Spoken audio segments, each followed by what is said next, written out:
συναγωνιστές και συναγωνίστριες, αδέλφια του Κεφεά και των άλλων φορέων της απεξάρτησης, της πρόληψης και της ψυχικής υγείας. Όμορφα νιάτα, προέρχομαι από την εκπαίδευση και πάντα στα νιάτα ελπίζω εσείς θα φτιάξετε έναν διαφορετικό κόσμο με το να αγωνίζεστε.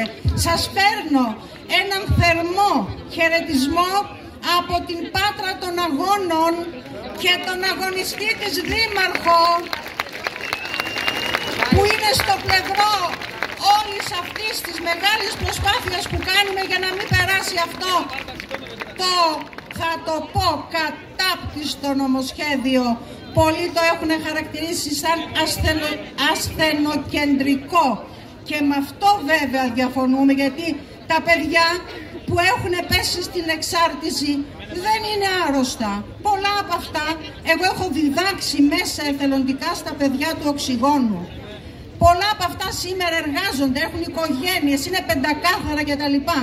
Εγώ θα το χαρακτηρίσω αυτό το νομοσχέδιο χρηματοκεντρικό. Αυτό είναι το μόνο που τους νοιάζει.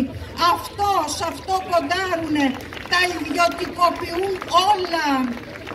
Ακόμη και το περαστικό σύννεφο, για να θυμηθώ τον νομπελίστα συγγραφέα, ο οποίος έχει πει αυτά τα περίφημα ποιητικά λόγια. Να πω λοιπόν ότι στην Πάτρα έχουμε την εξής ιδιαιτερότητα. Ενώ υπάρχει ο Σύλλογος Οικογένειας, εκεί σταθερός, στιβαρός, επίμονος, δεν έχουμε πια κοινότητα, θεραπευτική κοινότητα απεξάρτησης για τους νέους της Πάτρας. Έχουμε μόνο ένα συμβουλευτικό σταθμό. Η τρίτη πόλη της Ελλάδας δεν έχει αυτή τη στιγμή κοινότητα, κλειστό θεραπευτικό πρόγραμμα και οι νέοι της φεύγουν και πηγαίνουν στον Πειραιά, πηγαίνουν στην Καλαμάτα κτλ. Εμείς αγωνιζόμαστε εδώ και πολλά χρόνια για να ξαναγίνει, γιατί είχε η Πάτρα πρόγραμμα και το κλείσανε κοινότητα.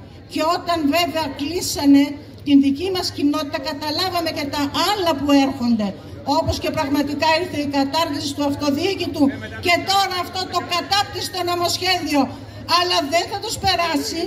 Είναι η πρώτη φορά που εμείς, γιατί ανήκω και στην Ομοσπονδία, στο Διοικητικό Συμβούλιο, εμείς οι σύλλογοι οικογένειας ανά την Ελλάδα με χιλιάδες μέλη δεν θα υποχωρήσουμε. Γι' αυτό και δεν δεχτήκαμε να συναντηθούμε με τον Μπαρτζόπουλο, γιατί εμείς δεν θέλουμε να μας τα λιάνει τα πράγματα, θέλουμε να αποσυρθεί αυτό το απαράδεκτο νομοσχέδιο.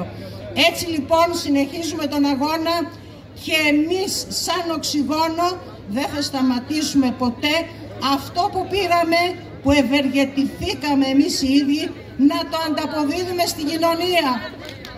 Venceremos!